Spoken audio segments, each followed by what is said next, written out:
Hello, নমস্কার বন্ধুরা। আজকের এই ভিডিওতে জেন অস্টিনের লেখা নভেল প্রাইড অ্যান্ড প্রেজুডিস এই নভেলের গল্প আমরা বাংলায় জানব। এই নভেলের মধ্যে আসলে কি রয়েছে সেটা গল্পের আকারে এই ভিডিওতে আমরা সম্পূর্ণরূপে জেনে নেব। তো বন্ধুরা, সম্পূর্ণ গল্পটি জানার আগে কিছু তথ্য, কিছু সামান্য কথা আমাদের আগে জেনে নিতে হবে, যাতে গল্পটা বুঝতে আমাদের সুবিধা হয়। চলুন শুরু করি। প্রাইড অ্যান্ড প্রেজুডিস এটা হচ্ছে একটা romantic novel of manners.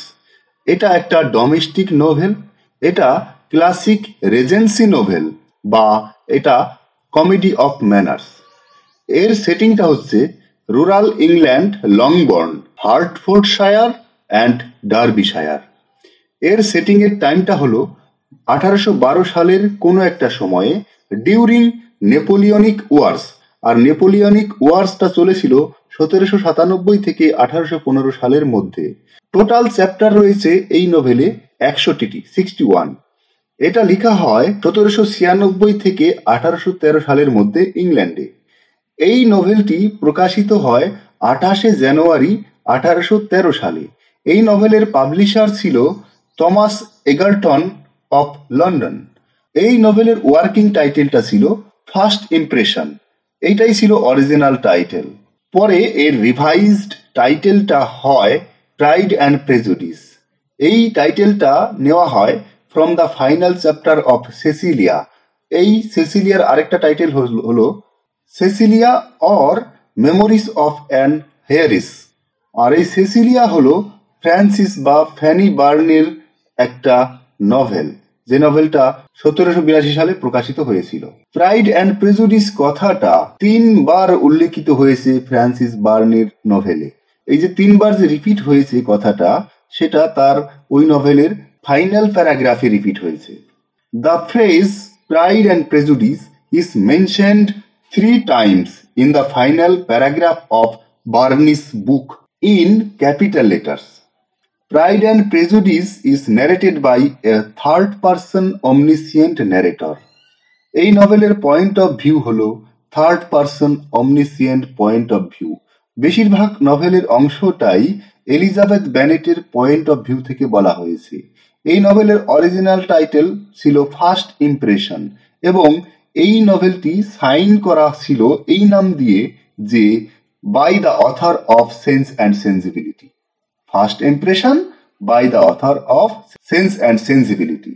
Austin pride and প্রেজুডিসের কপিরাইট বিক্রি করেছিল to her publisher for £110।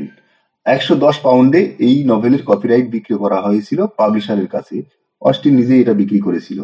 Austin referred to Pride and Prejudice as her own darling child in a letter to her sister Cassandra after revisioning the first print of the novel. Austen এই নোবেলটাকে বর্ণনা করেছে এইভাবে: rather too light and bright and sparkling. এই নভেলে রয়েছে comic tone. In Austen's own word, light and bright and sparkling tone. এই নভেলের মূল মোটিভ হলো কোর্টশিপ জার্নি। অস্টিন এই নভেলটাকে 3টি ভলিউমে বিভক্ত করেছিলেন। প্রথম ভলিউমে তিনি রেখেছিলেন চ্যাপ্টার 1 থেকে চ্যাপ্টার 23 পর্যন্ত। দ্বিতীয় ভলিউমে তিনি রেখেছিলেন 24 থেকে 42 নম্বর চ্যাপ্টার পর্যন্ত এবং 3 নম্বর ভলিউমে তিনি রেখেছিলেন চ্যাপ্টার নাম্বার 43 থেকে 61 পর্যন্ত। এই নভেলের প্রোটাগনিস্ট হলো এলিজাবেথ বেনেট। এই নভেলের অ্যান্টাগনিস্ট হলো স্নবিশ ক্লাস কনসিয়াসনেস।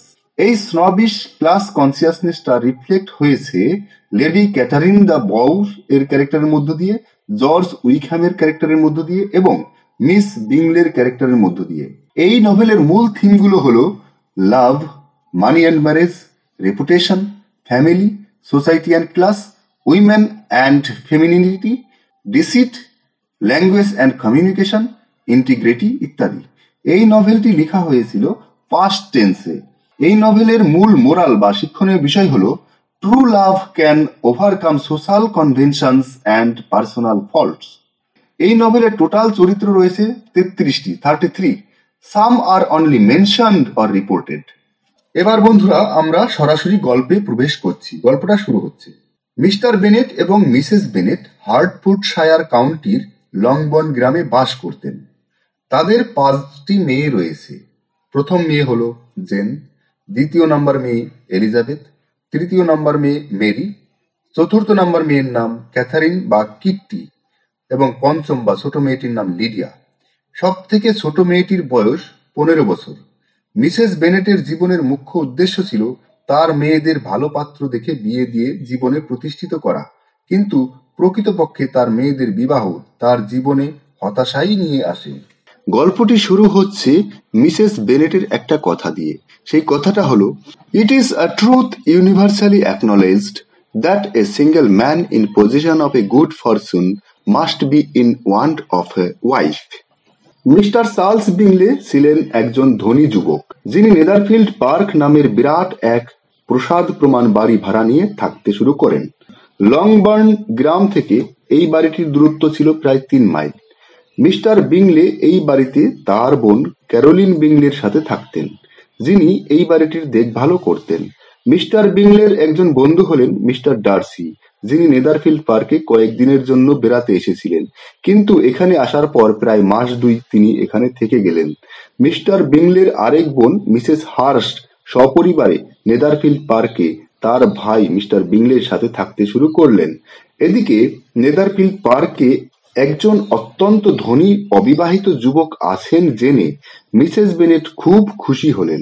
তিনি তার স্বামীকে বলেন মিস্টার বিংলের পক্ষে তাদের যে কোনো একজন মেয়েকে তার ভবিষ্যতের জীবন সঙ্গী হিসেবে পছন্দ করার প্রবল সম্ভাবনা রয়েছে।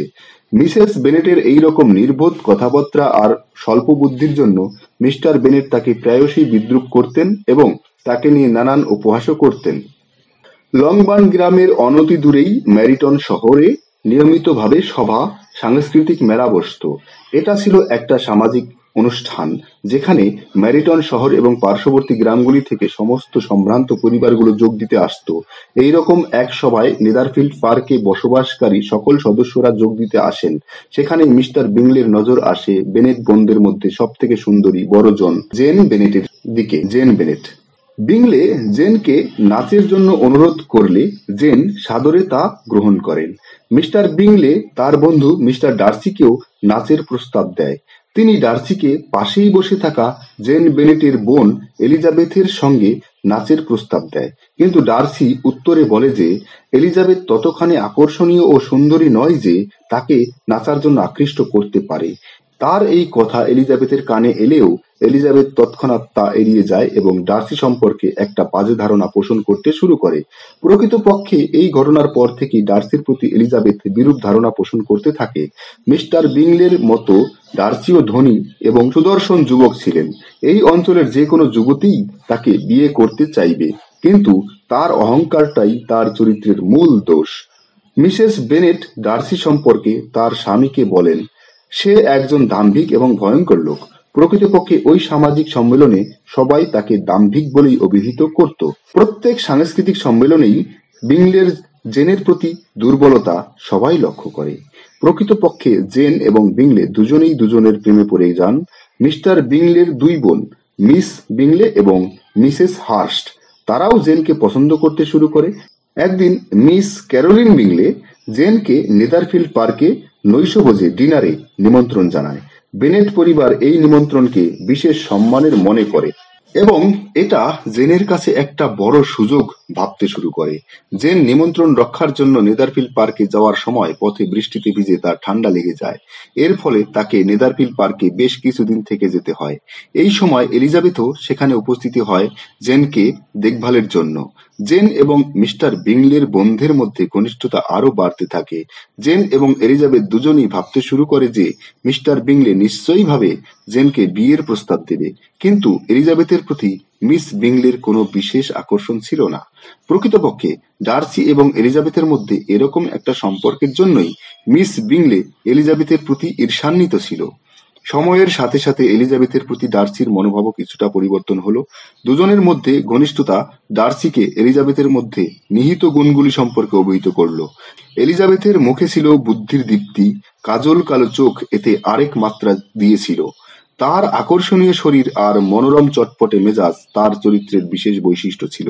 যে মেয়েটির সাথে একদিন নাচতেও অস্বীকার করেছিল, এখন সেই মেয়েটিকেই পছন্দ করতে শুরু করেছে ডার্সি। এতেই ছিল মিস বিংলের আপত্তি। সে মনে মনে ডার্সিকে তার স্বামী হিসেবে চাইতো। সে আশাও করত ডার্সি তাকেই বিয়ে করবে। তাই সে কখনোই চাইতো না অন্য কোনো মহিলা তার রাস্তায় এসে পড়ুক। কিন্তু যখন এলিজাবেথ নেদারফিল্ড পার্কে থাকতে বাধ্য হয়েছিল, তখনই ডার্সির পক্ষে তাকে ভালোভাবে জানার সৌভাগ্য হয়েছিল। কারণ মিস্টার ডার্সি এবং মিস্টার বিংলের মধ্যে কথোপকথনে এলিজাবেথ প্রায়শই সক্রিয়ভাবে অংশগ্রহণ করতেন। লংবার্ন গ্রামের অনতিদূরেই বেনেট পরিবারের খুব ঘনিষ্ঠ আরেক পরিবার, লুকাস পরিবার, তাদের প্রতিবেশী, তারা থাকত। দুই পরিবারের মধ্যে যাতায়াতও ছিল ঘন ঘন। এই পরিবারের কর্তা হলেন স্যার উইলিয়াম লুকাস এবং কর্ত্রী হলেন মিসেস লুকাস। তাদের অনেকগুলি ছেলে মেয়ে ছিল, যাদের সবথেকে বড়টির নাম শার্লট লুকাস। শার্লটের বয়স প্রায় 17 বছর হবে। লুকাস পরিবার যে বাড়িটিতে থাকতেন, স্যার উইলিয়াম লুকাস সেই বাড়িটির নাম রেখেছিলেন লুকাস লজ। শার্লটের সঙ্গে এলিজাবেথের বন্ধুত্ব ছিল গভীর। তাদের দুজনের মধ্যে সমস্ত রকমের আলোচনাই চলত। এলিজাবেথকে শার্লট কথায় কথায় বলল যে সে মনে করে মিস্টার বিংলে জেনকে খুবই পছন্দ করে এবং জেন যদি তার এই প্রস্তাবে রাজি থাকে এবং তাকে সুযোগ দেয়, তাহলে বোধ হয় তাদের দুজনের বিয়ে হওয়া সম্ভব। এলিজাবেথও বান্ধবীর এই মতামতে সমর্থন জানায়। এলিজাবেথের প্রতি ডার্সির একটু দুর্বলতা তৈরি হলেও তাদের দুজনের মধ্যে থাকা ফাঁকগুলি কিছুতেই কমল না। ডার্সির রয়েছে অহংকার, প্রাইড, এবং এলিজাবেথের আত্মসম্মানবোধ, প্রেজুডিস, কোনোটাই কমবার নয়। ডার্সি হয়তো এলিজাবেথকে বিয়ে করতেন যদি এলিজাবেথের আর্থসামাজিক অবস্থান তার থেকে এত নিচে না হতো। একবার কথায় কথায় এলিজাবেথ ডার্সিকে বলেই ফেলে যে তার অন্যকে ঘৃণা করার একটা মারাত্মক অভ্যাস আছে। ডার্সিও এলিজাবেথের বিরুদ্ধে অভিযোগ আনে যে সে সবসময় অন্যকে ভুল বুঝতে চায়। মিস্টার কলিন্স নামক এক ক্যারেক্টার একবার লংবার্নে বেনেটদের বাড়িতে বেড়াতে এলেন। তিনি মিস্টার বেনেটের দুঃসম্পর্কের ভাই হন। মিস্টার বেনেটের পুত্র সন্তান না থাকায় আইন অনুযায়ী মিস্টার কলিন্সই মিস্টার বেনেটের মৃত্যুর পর তার সমস্ত সম্পত্তির মালিক হবেন। মিসেস বেনেট এবং তার মেয়েরা ভবিষ্যতে সর্বহারা হওয়ার সম্ভাবনা রয়েছে। মিস্টার কলিন্স আসলে লংবার্নে এসেছেন বেনেট বোনদের কোনো একজনকে বিয়ের জন্য পছন্দ করতে। জেনকে মিস্টার বিংলে বিয়ে করবেন, এটা এই অঞ্চলের প্রায় সবাই জানত। তাই মিস্টার কলিন্স এলিজাবেথকে বিয়ের প্রস্তাব দেন। কিন্তু এলিজাবেথ মিস্টার কলিন্স এর মধ্যে নানান খুঁত খুঁজে পায়। মিস্টার কলিন্স তার পৃষ্ঠপোষক লেডি ক্যাথারিন ডি বো এর খুব সুনাম করে। লেডি ক্যাথারিন কলিন্সকে চার্চের রেক্টর বানিয়ে দেবেন বলেছেন। কলিন্স এমনভাবে লেডি ক্যাথারিন এর সুনাম করতে লাগলেন যে তার কথা শুনেই মনে হলো তিনি অনেক বাড়িয়ে বলছেন। যাই হোক, এলিজাবেথ কলিন্সের প্রস্তাবে রাজি হলেন না। তার বাবা এলিজাবেথকে সমর্থন করলেও তার মা এলিজাবেথের এই একরোখা মনোভাবে রেগে যান। তিনি এলিজাবেথকে বকাবকি করেন, কারণ সে সুযোগ পেয়েও স্বামী জোগাড় করতে ব্যর্থ হচ্ছে। কলিন্স গত্যন্তর না দেখে আবার হান্সফোর্ডের সেই চার্চেই ফিরে গেলেন। লংবার্নে আরো একজন ব্যক্তির সঙ্গে আমাদের পরিচিত হওয়ার খুবই দরকার। তিনি হলেন মিস্টার উইকহ্যাম। তিনি একজন সেনার অফিসার। মেরিটন শহরের উপকণ্ঠে তাদের সেনা ছাউনি, তাদের টেন্ট। মিস্টার ডার্সি এবং মিস্টার উইকহ্যাম দুজনেই ছোটবেলা থেকে পরস্পরকে চেনেন, কারণ উইকহ্যামের বাবা ডার্সির বাবার একজন কর্মচারী ছিলেন। মিস্টার ডার্সির প্রতি মিস্টার উইকহ্যামের বেশ কিছু অভিযোগ ছিল, যদিও ওই সমস্ত ভিত্তিহীন অভিযোগ উইকহ্যামের বদ চরিত্রের পরিচয় দিত।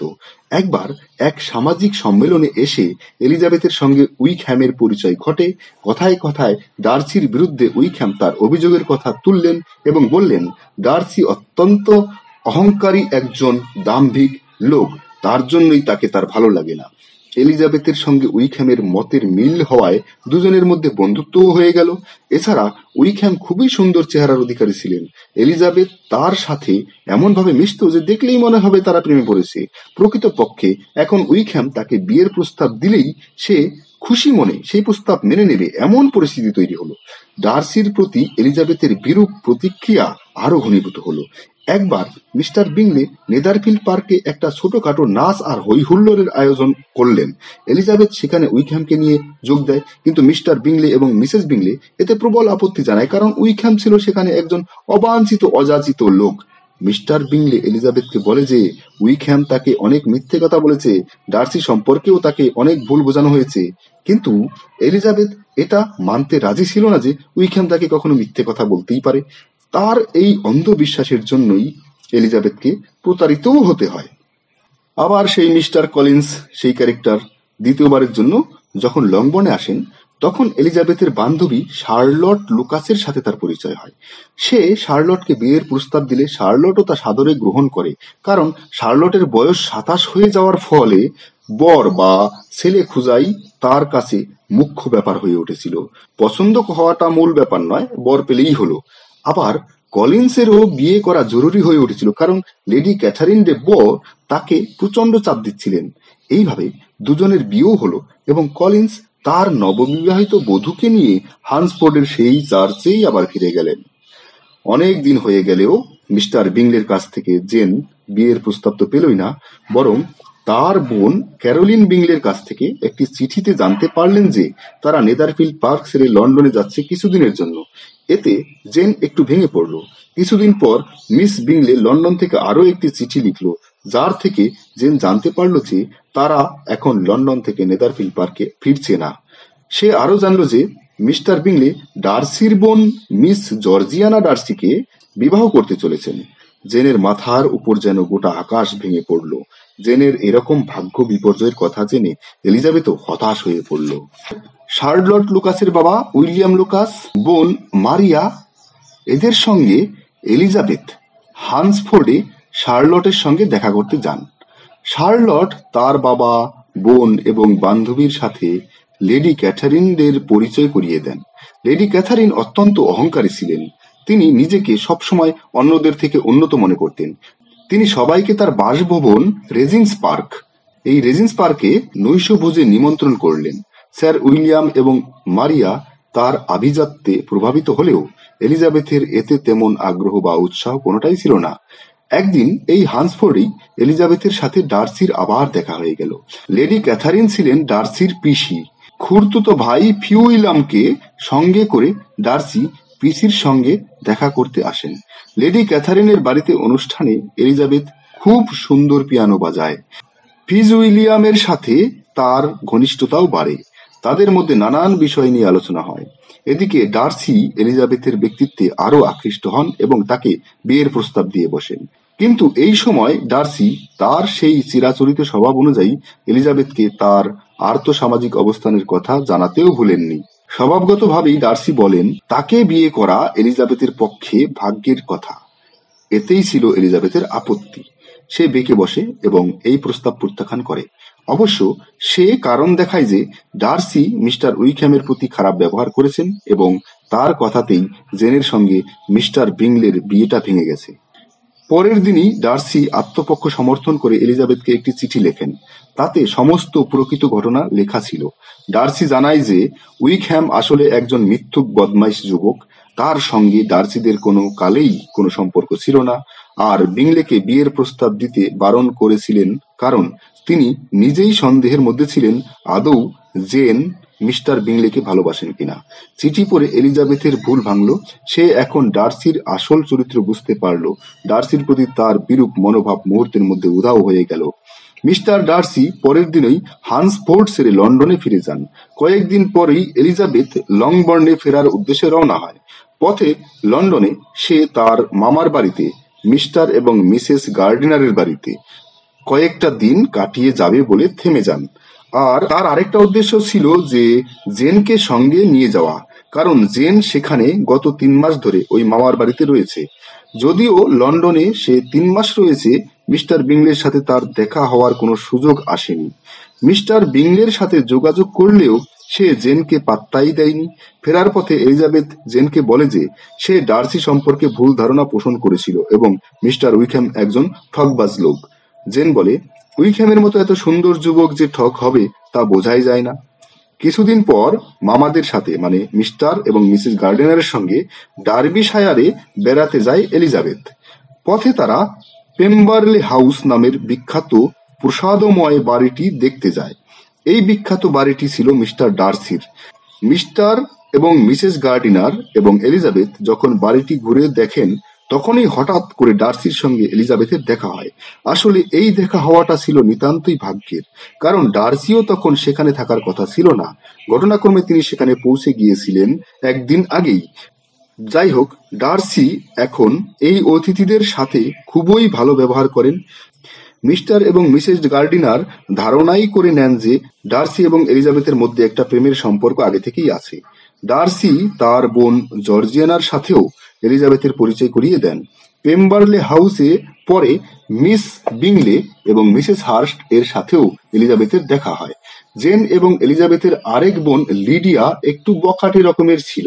সে মিলিটারি অফিসারদের সাথে খুবই মিশতো এবং যেখানে মিলিটারি অফিসারদের ক্যাম্প বসেছিল সেখানে তারা ঘুরতে যেত। কিন্তু মিলিটারি ক্যাম্প উঠে ব্রাইটন শহরের কাছে চলে যাওয়ায় লিডিয়ার মন খারাপ হয়ে গেল। লিডিয়া মিসেস ফস্টার নামের এক কর্নেলের সঙ্গে দেখা করতে ব্রাইটনে যায় এবং সেখানে থেকে মিস্টার উইকহ্যামের সাথে পালিয়ে যায়। এলিজাবেথের কাছে এই খবর পৌঁছাতেই তাকে তৎক্ষণাৎ লংবর্নে ফিরে আসতে হলো। সে ফেরার সময় ডার্সিকেও বলে আসে যে লিডিয়ার উইকহ্যামের সাথে পালিয়ে যাওয়ার ঘটনাটা। বহু খোঁজ করার পর লিডিয়া এবং মিসেস উইকহ্যামকে খুঁজে পাওয়া যায়। তারা লন্ডনে একসাথে থাকে বটে, কিন্তু বিয়ে করেনি। মিস্টার ডার্সির চেষ্টায় এবং খরচে উইকহ্যামকে বাধ্য করা হয় লিডিয়াকে বিয়ে করার জন্য। যদি ঠিক সময় ডার্সি উপস্থিত না হতেন তাহলে উইকহ্যাম কোনোদিনই লিডিয়াকে বিয়ে করতো না। এতে বেনেট পরিবারের দুর্নাম হতো। কয়েকদিন পর মিস্টার বিংলে এবং মিস্টার ডার্সি নেদারফিল্ড পার্কে ফিরে এলেন। কিছুদিনের মধ্যেই তারা বেনেট পরিবারের সঙ্গে যোগাযোগ করেন এবং মিস্টার বিংলে জেনকে বিয়ের প্রস্তাব দেন। দীর্ঘ অপেক্ষার পর জেন আনন্দের সঙ্গে এই প্রস্তাব গ্রহণ করেন।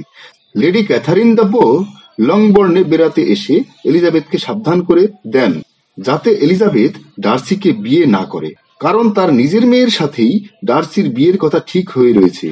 কিন্তু Elizabeth lady Catherine day bouquet কোনো প্রতিশ্রুতি দেয়নি। একদিন যখন মিস্টার ডার্সি লংবর্নে এসে এলিজাবেথকে বিয়ের প্রস্তাব দেয়, এলিজাবেথ ডার্সি সম্পর্কে সমস্ত বিরূপ ধারণা ভুলে গিয়ে তার প্রস্তাবে রাজি হয়ে যায়। সে মনে ভাবে ডার্সি হবে তার জীবনের প্রকৃত জীবন সঙ্গী। অবশেষে একই দিনে মিস্টার বিংলে এবং জেন, অন্যদিকে মিস্টার ডার্সি এবং এলিজাবেথের বিবাহ সম্পূর্ণ হয়। হ্যাপি এন্ডিং এর মধ্য দিয়ে এই নোবেলটির পরিসমাপ্তি ঘটে। বন্ধুরা, এই গল্পটা সম্পূর্ণরূপে আগা থেকে গোড়া পর্যন্ত শোনার জন্য, সময় দেওয়ার জন্য আপনাদেরকে অসংখ্য অসংখ্য ধন্যবাদ।